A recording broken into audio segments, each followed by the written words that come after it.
સમગ્ર ગુજરાતની અંદર અને ખાસ કરીને ઉત્તર ગુજરાત ને સૌરાષ્ટ્ર આ ઝોનની અંદર જ્યાં પણ વધારે સોલાર પાર્ક જ્યાં બનાવવામાં આવ્યા એનો જે પાવર છે એ પાવર સપ્લાય માટે કરીને તે વીજ પોલ ઊભા કરવામાં આવી રહ્યા છે એ ક્યાંક ને ક્યાંક ખેડૂતોના ખેતરોમાં થઈને નીકળે તો એવું કહે છે કે અમે જમીન સંપાદન કરતા નથી।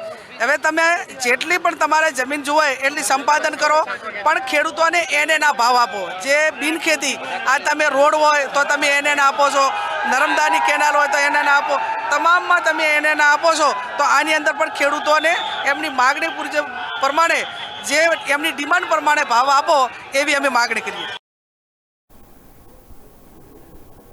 તો દર્શક મિત્રો આપણે અહીંયા સાંભળ્યું કે જે ગેનીબેન સાંસદ છે એમને પણ કીધું કે ખેડૂતોને જમીનનો જે યોગ્ય છે ભાવ મળવો જોઈએ અને જે સરકાર જે છે એ ખેડૂતોની જે માંગ છે એ પૂરી કરે એ પ્રમાણે સરકાર જે કહેવાય કે ખેડૂતોને યોગ્ય ભાવ મળે અને ખેડૂતો પણ આના માટે લડી રહ્યા છે કે એમને યોગ્ય ભાવ મળે।